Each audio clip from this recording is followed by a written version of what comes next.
আসসালামু আলাইকুম। প্রিয় শিক্ষার্থীরা, কেমন আছো সবাই? নিশ্চয়ই ভালো আছো, ঘরে আছো, নিরাপদে আছো। আজকে তোমাদের শ্রেণী নবম দশম বিষয় ভূগোল পড়াবো। প্রথমে আমরা কিছু ছবি দেখি। দেখো, এই ছবিগুলো কি তোমরা বুঝতে পারছো? হ্যাঁ শিক্ষার্থীরা, আমরা আজকে বায়ুমণ্ডলের উপাদান এবং স্তর বিন্যাস সম্পর্কে শিখব। দেখো, তাহলে আজকে আমাদের পাঠ শিরোনাম হচ্ছে বায়ুর উপাদান ও বায়ুমণ্ডলের স্তর বিন্যাস। এখান থেকে আমরা যা শিখব, বায়ুর উপাদানগুলোর নাম বলতে পারবো, বায়ুমণ্ডলের স্তরগুলো চিহ্নিত করতে পারবে, বায়ুমণ্ডলের স্তরগুলোর বৈশিষ্ট্য বর্ণনা করতে পারবে, বায়ুমণ্ডলের বিভিন্ন স্তরের গুরুত্ব তোমরা লিখতে পারবে। এরপরে আসি, দেখো বায়ুমণ্ডল কাকে বলে। দুটো ছবি আছে, দেখো ছবিগুলো দেখে তোমরা বুঝতে পারছো যে এটা হচ্ছে আমাদের পৃথিবী, আর আমাদের পৃথিবীর চারপাশ বেষ্টন করে আছে এই যে গ্যাসীয় আবরণ। এই গ্যাসীয় আবরণ দিয়ে বেষ্টন করে আছে, এটাই হচ্ছে আমাদের বায়ুমণ্ডল। তাহলে বায়ুমণ্ডল কাকে বলে? যে গ্যাসীয় আবরণ পৃথিবীকে বেষ্টন করে আছে তাকেই বায়ুমণ্ডল বলে। এখন এই বায়ুমণ্ডলের অনেক উপাদান আছে, তাই না? এর মধ্যে সবচেয়ে গুরুত্বপূর্ণ উপাদান হচ্ছে অক্সিজেন আর নাইট্রোজেন। বায়ুমণ্ডলের সবচেয়ে গুরুত্বপূর্ণ উপাদান হচ্ছে অক্সিজেন আর নাইট্রোজেন। এই অক্সিজেনের পরিমাণ বায়ুমণ্ডলে 20.71%, নাইট্রোজেনের পরিমাণ 78.02%, আর বাকি অন্যান্য গ্যাসগুলা রয়েছে। এরপরে দেখো যে বায়ুমণ্ডলের উপাদানগুলা আমরা একটা পায়চিত্রের মাধ্যমে দেখিয়েছি। এই যে দেখো, এই যে পায়চিত্রটার এই হলুদ, হালকা হলুদ যে এই অংশটা পুরাটাই হচ্ছে নাইট্রোজেন গ্যাস। অর্থাৎ বায়ুমণ্ডলের বেশিরভাগ অংশই নাইট্রোজেন দ্বারা পূর্ণ, আর অক্সিজেন আর অল্প কিছু অন্যান্য গ্যাসগুলা দ্বারা পূর্ণ। এরপর দেখো যে বায়ুমণ্ডলের স্তরের ছবি। দেখো, আমাদের পৃথিবীর সাথেই একটা মণ্ডল আছে যেটা হচ্ছে ট্রপোমণ্ডল। এরপরে ওপরে আছে স্ট্র্যাটোমণ্ডল, এরপরে তাপমণ্ডল, এক্সোমণ্ডল, আর সবচেয়ে ওপরে আছে আমাদের মহাকাশ। আমাদের বইতে এই ছবিটা দেওয়া আছে, তাই না?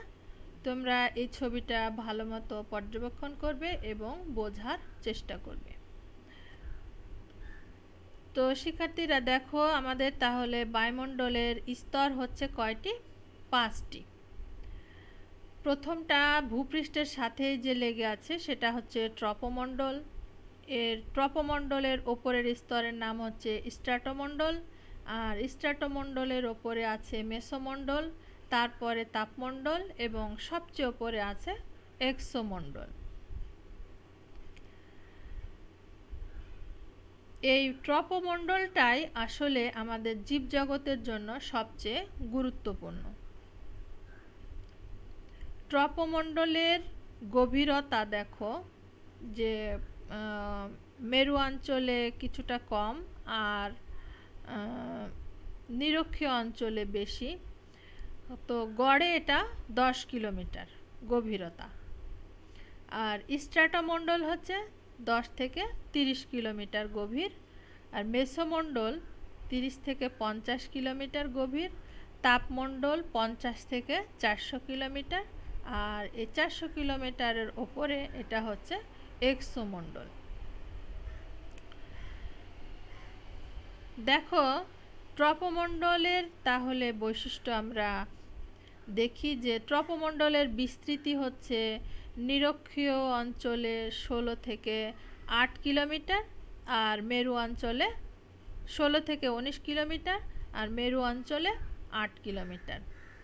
এই ট্রপোমণ্ডলে কিছু নির্দিষ্ট বৈশিষ্ট্য আছে, যেমন দেখো যে এই ট্রপোমণ্ডলে কুয়াশা, শিশির, মেঘ, বায়ুপ্রবাহ অর্থাৎ আবহাওয়ার যত কিছু সব এই ট্রপোমণ্ডলে সংঘটিত হয়। বৃষ্টিপাত, তুষারপাত, ঝড় এগুলো। আর বায়ুমণ্ডলের ওজনের প্রায় 75% এই ট্রপোমণ্ডলটা বহন করে। বায়ুমণ্ডলের ওজনের 75% ট্রপোমণ্ডল বহন করে। আর বায়ুমণ্ডলের এটি সর্বনিম্ন স্তর, অর্থাৎ ভূপৃষ্ঠের সঙ্গে লাগানো এই স্তরটা। এরপরে দেখো যে ট্রপোমণ্ডলের শেষ সীমা অর্থাৎ ট্রপোপোজ, ট্রপোমণ্ডলের শেষ প্রান্ত, এটার নাম হচ্ছে ট্রপোবিরতি বা ট্রপোপোজ।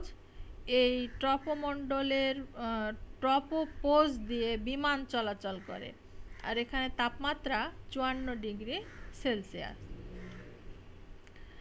তাহলে এই যে ছবি দেখো যে বিমান চলাচল করছে ট্রপোপোজ দিয়ে। এরপরে আসছে স্ট্রাটোমণ্ডল। বায়ুমণ্ডলের দ্বিতীয় স্তর হচ্ছে স্ট্রাটোমণ্ডল। এই স্ট্রাটোমণ্ডলের গভীরতা 50 কিলোমিটার। এটা ওজোন গ্যাসের একটা স্তর যা পৃথিবীকে চাদরের ন্যায় ঢেকে আছে। এই স্তরের আবহাওয়া শান্ত, শুষ্ক, ঝড় বৃষ্টি নাই, এবং এই স্তর দিয়ে জেট বিমানগুলো চলাচল করে। আমরা এর আগে বলেছি যে ট্রপোমণ্ডলের শেষ প্রান্ত অর্থাৎ ট্রপোবিরতি দিয়ে বিমান চলাচল করে, আর এখানে দেখো বলছি যে স্ট্রাটোমণ্ডল দিয়ে জেট বিমানগুলো চলাচল করে। এরপরে স্তরের নাম হচ্ছে ওজোন গ্যাসের স্তর। সূর্যের আলোর বেশিরভাগ অতিবেগুনি রশ্মি এই স্তরটা শোষণ করে। এই ওজোন গ্যাসের স্তর সূর্যের আলো থেকে আসা অতিবেগুনি রশ্মি শোষণ করে।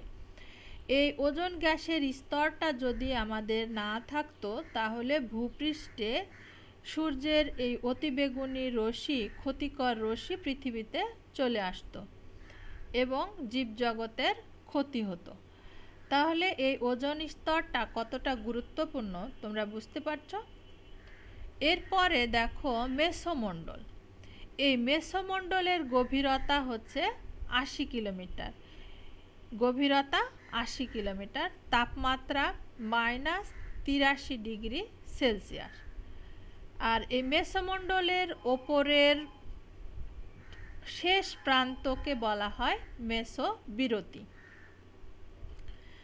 এই মেসোমণ্ডল সবচেয়ে শীতলতম মণ্ডল, যেখানে উল্কা এসে পুড়ে যায়। তাহলে সবচেয়ে শীতলতম মণ্ডল কোনটি? মেসোমণ্ডল। এরপরে তাপমণ্ডল অর্থাৎ থার্মোস্ফিয়ার। শিক্ষার্থীরা তোমরা বায়ুমণ্ডলের স্তর বিন্যাসের অর্থাৎ স্তরগুলোর ইংরেজি নামগুলো মনে রাখার চেষ্টা করবে। দেখো, তাপমণ্ডলের গভীরতা 500 কিলোমিটার। এখানে বায়ু আয়নযুক্ত হয়, রঞ্জন রশ্মি ও অতিবেগুনি রশ্মি এখানে থাকে। এই স্তরে বেতার তরঙ্গ বাধা পেয়ে ভূপৃষ্ঠে ফিরে আসে। আমরা যে বেতার রেডিওতে কথা শুনতে পাই, টেলিভিশনে দেখতে পাই, এগুলো আসলে এই তাপমণ্ডলের স্তরটিতে গিয়ে বাধা পেয়ে পুনরায় ভূপৃষ্ঠে ফিরে আসে এবং আমরা সেটা শুনতে পাই।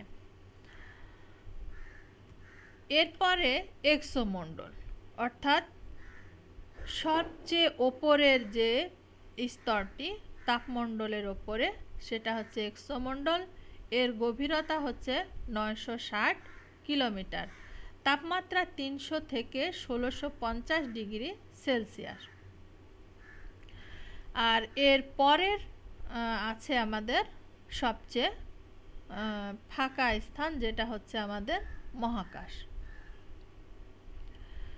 তো শিক্ষার্থীরা এখানে একটা দেখো কুইজ আমি দিয়েছি তোমাদের জন্য।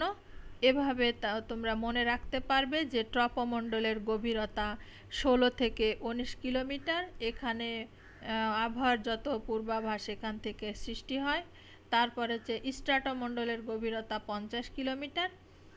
এখান দিয়ে আমাদের জেট বিমানগুলো চলাচল করে, উড়োজাহাজ। আর মেসোমণ্ডল, যার গভীরতা হচ্ছে 80 কিলোমিটার, এটা হচ্ছে কি আমাদের সবচেয়ে শীতলতম মণ্ডল, যেখানে উল্কা এসে পুড়ে যায়। তাহলে তোমরা বায়ুমণ্ডলের বিভিন্ন স্তরের গুরুত্ব লিখতে পারবে। এরপরে দেখো মূল্যায়ন। আমি কিছু প্রশ্ন রেখেছি মূল্যায়নের জন্য, যে বায়ুর উপাদানগুলো কি কি, বায়ুমণ্ডলে কোন স্তরে জেট বিমান চলাচল করে, বায়ুমণ্ডলের কোন স্তরে মেঘ, বৃষ্টি ও ঝড় আছে, ওজোন স্তরের বৈশিষ্ট্য কী, বায়ুমণ্ডলে কোন স্তরে উল্কা পুড়ে যায়।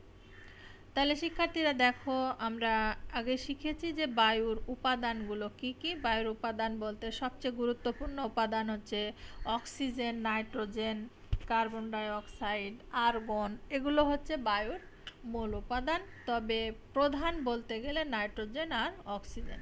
এরপর হচ্ছে বায়ুমণ্ডলে কোন স্তরে জেট বিমান চলাচল করে। আমি তোমাদেরকে দেখিয়েছি যে স্ট্র্যাটোমণ্ডল দিয়ে এই জেট বিমানগুলো চলাচল করে। তারপর হচ্ছে বায়ুমণ্ডলের কোন স্তরে মেঘ, বৃষ্টি ও ঝড় আছে, এটা তোমরা নিশ্চয়ই বলতে পারবে যে ট্রপোমণ্ডলে। আর ওজোন স্তরের বৈশিষ্ট্য কি, এটা চাদরের ন্যায় পৃথিবীকে ঢেকে আছে, যা সূর্য থেকে আসা অতিবেগুনি রশ্মি শোষণ করে।